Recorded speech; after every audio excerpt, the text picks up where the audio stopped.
Hi, என்னோட பேர் Muthu Solaippan. Welcome to Groww Tamil YouTube channel. இந்த சேனலில் வீக்லி 2 to 3 வீடியோஸ் போடுவோம். It is only for educational பர்பஸே தவிர இதில் எந்த விதமான டிப்ஸ் நாங்கள் உங்களுக்கு கொடுக்கல. ஸோ இன்றைக்கி வீடியோவில் வந்து மியூச்சுவல் ஃபண்ட் சார்ஜஸை பற்றி வந்து பேச போகிறோம். யூஸ்வலி வந்து பார்த்திங்கன்னா மியூச்சுவல் ஃபண்டில் வந்து நிறைய டிஃப்ரெண்ட் டைப்ஸ் ஆஃப் சார்ஜஸ் வந்து இருக்குது. அது பெரும்பாலானோருக்கு வந்து அது தெரியறதில்ல. அது எப்போ தெரிய வருதுன்னா, அந்த மியூச்சுவல் ஃபண்ட் அந்த இன்வெஸ்ட்மெண்ட்ஸோட அந்த டிரான்சாக்ஷன் கம்ப்ளீட் பண்ணோன்னா அந்த சார்ஜ் போடுறாங்க தெரியுமா, போட்டதுக்கு அப்புறம் தான் நம்மளுக்கு வந்து தெரியுது, ஓ இவ்வளோ சார்ஜ் நம்மளை பண்ணியிருக்காங்க அப்படின்னு சொல்லிட்டு. ஸோ இன்றைக்கி நம்ம இந்த என்னென்ன type of mutual fund charges இருக்குது அதை பற்றி டீட்டெயிலாக வந்து உங்களுக்கு எக்ஸ்பிளைன் பண்ண போகிறோம். வாங்க வீடியோக்குள்ளே போகலாம். பேசிக்லி பார்த்தீங்கன்னா 2 வகையான வந்து மியூச்சுவல் ஃபண்ட் சார்ஜஸ் தான் வந்து இருக்குது. அது என்னென்னு பார்த்தீங்கன்னா, ஒன்று வந்து ஒன் டைம் சார்ஜ், இன்னொன்று வந்து ரிக்கரிங் சார்ஜ். ஸோ அந்த ஒன் டைம் சார்ஜ்னால் என்னென்னா, அது பேர்லேயே இருக்குது. இது வந்து ஒரு டிரான்சாக்ஷனை கம்ப்ளீட் பண்ணல வரக்கூடிய ஒரு சார்ஜ் தான் வந்து பார்த்திங்கன்னா அந்த one time charge. So basically நீங்கள் வந்து ஒரு மியூச்சுவல் ஃபண்டில் வந்து பார்த்திங்கன்னா இன்வெஸ்ட் பண்ணலையோ இல்லை எக்ஸிட் ஆகலையோ வந்து ஒரு சார்ஜ் வந்து போடுவாங்க. அதுதான் வந்து லோட் அப்படின்னு பேர். ஸோ இப்போ நீங்கள் வந்து ஒரு மியூச்சுவல் ஃபண்டில் வந்து பார்த்திங்கன்னா வந்து இன்வெஸ்ட் பண்ண போகிறீங்க அப்படின்னா என்ட்ரி லோடு வந்து நீங்கள் பே பண்ணணும். அந்த என்ட்ரி லோடு வந்து அந்த சார்ஜஸ் வந்து பே பண்ணால் தான் நம்ம வந்து அந்த மியூச்சுவல் ஃபண்டில் இன்வெஸ்ட் பண்ண முடியும். அது எடுத்துப்பாங்க அது. ஸோ இப்போ என்னென்னா, இந்த என்ட்ரி லோடு இருக்கு இல்லையா, இது வந்து டைரெக்டாக வந்து மியூச்சுவல் ஃபண்டில் இன்வெஸ்ட் பண்ணுறவங்களுக்கு மட்டும் வந்து கிடையாது அப்படின்னு இருந்தது. பட் இப்போ வந்து என்ன பண்ணிட்டாங்கன்னா, கவர்மெண்ட் ஆஃப் இந்தியா வந்து கம்ப்ளீட்டாக எல்லாம், அதாவது இந்தியாவில் இருக்கக்கூடிய எல்லா மியூச்சுவல் ஃபண்டுக்குமே வந்து இந்த என்ட்ரி லோடு இல்லை, பேண்ட் அப்படின்னு சொல்லிட்டாங்க. இப்போ எக்ஸிட் லோடு வந்து பார்த்திங்கன்னா வந்து எக்ஸிட் லோடு வந்து எல்லாருக்குமே வந்து அப்ளிகபிள்.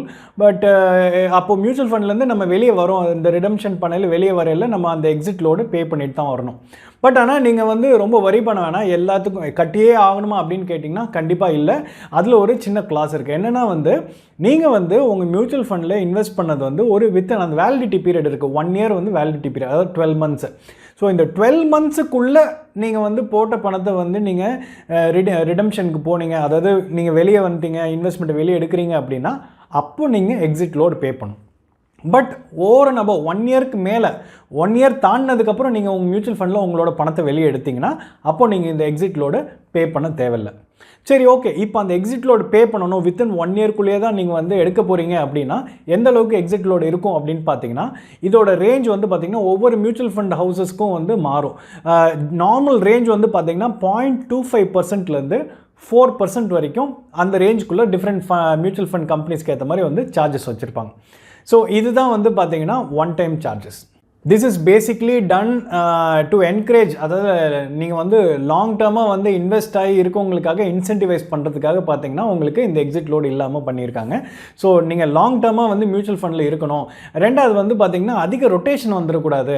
அதாவது மியூச்சுவல் ஃபண்டில் போட்டு ரொம்ப குயிக்காக வந்து அந்த பணம் வந்து வெளியே எடுத்துட்டாங்க அப்படின்னா அது வந்து மேனேஜ் பண்ணுறதுக்காக கஷ்டமாயிரும். அதுக்காக வந்து இந்த மாதிரி வந்து விஷயங்களை வந்து பண்ணியிருக்காங்க. செகண்ட் வந்து பார்த்திங்கன்னா ரிக்கரிங் சார்ஜஸ். ரிக்கரிங் சார்ஜஸ்னால் பேர்லேயே இருக்குது, பீரியாடிக்கலாக வரக்கூடிய ஒரு எக்ஸ்பென்சஸ். ரெகுலராக வந்து திரும்ப அந்த எக்ஸ்பென்சஸ் வந்து வந்துக்கிட்டே இருக்கும். லைக் ஒரு ஆடிட் எக்ஸ்பென்ஸாக இருக்கும், இல்லை ஒரு மேனேஜ்மெண்ட் எக்ஸ்பென்ஸாக இருக்கும். இந்த மாதிரி நிறைய எக்ஸ்பென்சஸ் ரிப்பீட்டடாக வருது இல்லையா, அதெல்லாம் வந்து பார்த்திங்கன்னா ரிக்கரிங் சார்ஜஸ் அப்படின்னு சொல்லுவாங்க.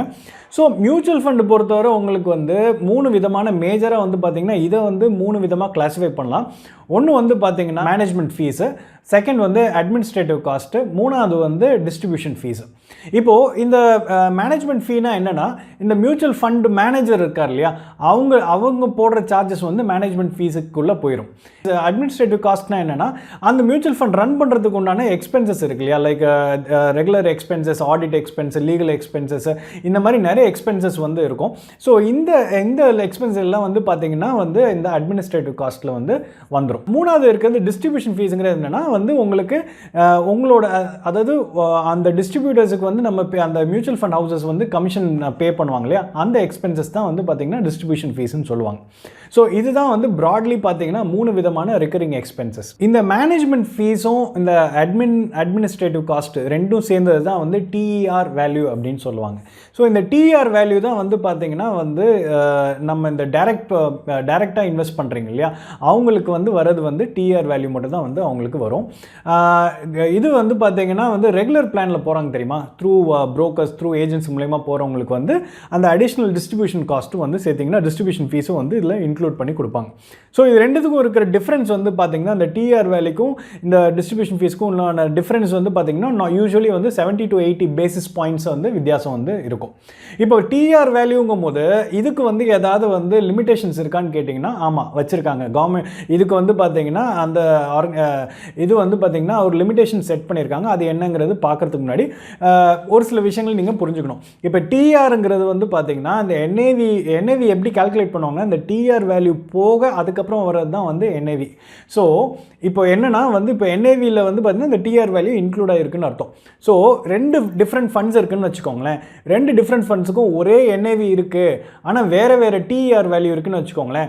அப்போ எந்த ஃபண்டுக்கு வந்து டிஆர் வேல்யூ வந்து அதிகமாக இருக்கோ அப்போது அந்த ஃபண்டோட என்ஏவி சேமாக இருந்தாலும் வந்து அந்த ஃபண்டு வந்து இன்னும் பெட்டராக பெர்ஃபார்ம் பண்ணால் தான் வந்து கம்மியாக இருக்கிற டிஆர் வேல்யூ இருக்கிற ஃபண்டோட வந்து உங்களுக்கு மேட்ச் பண்ண முடியும். ஸோ கம்மிங் பேக் டு டிஆரோட கேப்பிங் எவ்வளோ இருக்குன்னு பார்த்தீங்கன்னா it varies from investment, different types of investment டைப்ஸுங்க.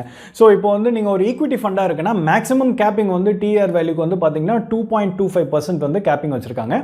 அதே மாதிரி வந்து டெட் ஃபண்ட்ஸில் வந்து பார்த்தீங்கன்னா வந்து 2% வந்து கேப்பிங் வச்சுருக்காங்க. இப்போ இதே வந்து இது வந்து பார்த்தீங்கன்னா யூஸ்வலி வந்து இந்த டாப் 30 சிட்டிஸுக்கு வந்து இந்த மாதிரி தான் இருக்கும். அந்த டாப் 30 சிட்டிஸ் இல்லாமல் மற்ற சிட்டிஸ் இருக்குல்ல, அதர் தேன் டாப் 30 சிட்டிஸ் இந்தியாவில் இருக்கிற சிட்டிஸில் வந்து ஒரு இன்வெஸ்ட்மெண்ட் பண்ணுறாங்க, இன்வெஸ்டர்ஸ் வந்து உள்ளே அட்ராக்ட் பண்ணணும்னா அந்த இடத்துல வந்து பார்த்தீங்கன்னா டிஆர் வேல்யூ வந்து பார்த்தீங்கன்னா கொஞ்சம் ஹையராக இருக்கும். கிட்டத்தட்ட 30 பேசிஸ் பாயிண்ட்ஸ் வந்து ஹையராக இருக்கும்னு சொல்கிறாங்க. மேக்ஸிமம் அது வந்து கேப்பிங் அது வரைக்கும் கொடுத்துருக்காங்க. அதாவது என்ன மீன் பண்ணுறாங்கன்னா அந்த ஈக்விட்டி ஃபண்ட் 2.25%ங்கிறது வந்து 2.55% வரைக்கும் வரும். அதே மாதிரி டெட் ஃபண்ட்ஸில் வந்து 2%ங்கிறது 2.3% வரைக்கும் உங்களுக்கு மேக்ஸிமம் வந்து கேப்பிங் வந்து செட் பண்ணியிருக்காங்க. ஏன் இதில் வந்து பார்த்தீங்கன்னா இவ்வளோ அதிகமாக இருக்குது டிஆர் வேல்யூ அப்படின்னு பார்த்தீங்கன்னா இது வந்து அதர் தேன் அந்த டாப் 30 சிட்டிஸ் இல்லாமல் இது வந்து கொஞ்சம் நெக்ஸ்ட் லெவல் சிட்டிஸ், ஒரு டயர் 3 சிட்டி, டயர் 3 சிட்டிஸுங்கும் போது இந்த இடத்துல வந்து அதிகமான வந்து எக்ஸ்பென்ஸ் பண்ணணும். அவங்க வந்து அட்வர்டைஸ்மெண்ட்ஸ், மார்க்கெட்டிங் வந்து நிறையா பண்ணி அந்த ரீஜன்லேருந்து கஸ்டமர்ஸை வந்து எஜுகேட் பண்ணி உள்ளே வர வைக்கிறதுக்காக அவங்க நிறைய ஸ்பெண்ட் பண்ண வேண்டியது இருக்குது. ஸோ அதனால வந்து பார்த்தீங்கன்னா அதில் அவங்களுக்கு கொஞ்சம் ரிலாக்ஸேஷன் கொடுத்துருக்காங்க. அதனால தான் வந்து பார்த்தீங்கன்னா 2.55% and 2.3% வந்து அரைவ் பண்ணியிருக்காங்க மேக்ஸிமம் கேப்பிங். பியாண்ட் இந்த one time charges and recurring charges போக வேறு என்ன இருக்குன்னு பார்த்தீங்கன்னா டிரான்சாக்ஷன் சார்ஜஸ் வந்து கண்டிப்பாக வந்து ஒரு இன்வெஸ்ட்மெண்ட் பண்ணையில் வந்து பே பண்ணி தான் ஆகணும். அதே மாதிரி வந்து டிரான்சாக்ஷன் ரிடம்ஷன் பண்ணையிலையும் வந்து அதுக்கு உண்டான சார்ஜஸ் பே பண்ணணும். அண்ட் அதுக்கு உண்டான டாக்ஸஸ் என்ன அப்ளிகபிளாக வருதோ அதையும் வந்து பே பண்ணி தான் ஆகணும். ஸோ ஆஸ் அ இன்வெஸ்டர் வந்து இந்த சார்ஜஸ்லாம் வந்து நம்ம அவாய்டே பண்ண முடியாது, கண்டிப்பாக வந்து பே பண்ணி தான் ஆகணும். இப்போ நீங்கள் வந்து ஒரு சீசன்ட் மியூச்சுவல் ஃபண்ட் இன்வெஸ்டராக இருக்கீங்க அப்படின்னா நீங்கள் வந்து வெறும் ரிஸ்க் ரிட்டர்னை மட்டும் வந்து நீங்கள் பார்க்கக்கூடாது. இதில் வந்து நீங்கள் வேறு இன்னும் அடிஷ்னலாக வந்து இப்போ இன்னும் ஒரு சில விஷயங்கள் வந்து நீங்கள் பார்க்கணும்.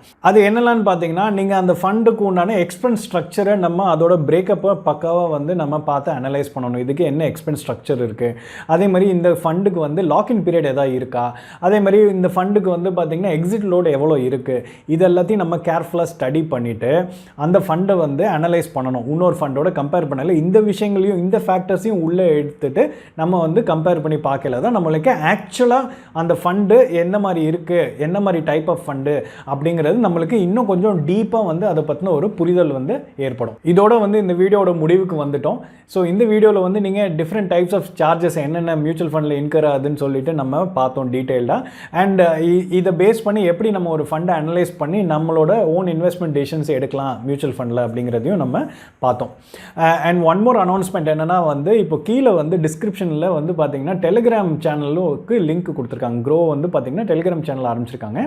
அதில் வந்து ஒரு லிங்க் கொடுத்துருக்காங்க. நீங்கள் அதை கிளிக் பண்ணி ஜாயின் பண்ணிங்கன்னா அதில் வந்து உங்களுக்கு நிறைய இன்வெஸ்டர்ஸுக்கு தேவையான educational content, educational links, blogs இதெல்லாம் வந்து ஷேர் பண்ணிப்பாங்க. இன்வெஸ்ட்மெண்ட் பற்றின விஷயங்கள் எல்லாம் அதை நீங்கள் பார்த்து புரிஞ்சுக்கிட்டு உங்களோட ஓன் இன்ஃபார்ம் டெசிஷன்ஸை எடுக்கணும். அதே மாதிரி இதில் எந்த விதமான டிப்ஸும் உங்களுக்கு இதில் கொடுத்துருக்க மாட்டாங்க. ஸோ இந்த வீடியோ பிடிச்சிருக்குன்னா லைக் பண்ணுங்கள், ஷேர் பண்ணுங்கள், சப்ஸ்கிரைப் பண்ணுங்கள்.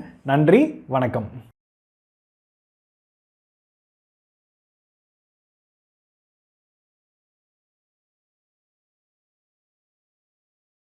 Investment in securities market are subject to market risks. Read all the related documents carefully before investing. Please read the risk disclosure documents carefully before investing in equity shares, derivatives, mutual fund, and or other instruments traded on the stock exchanges.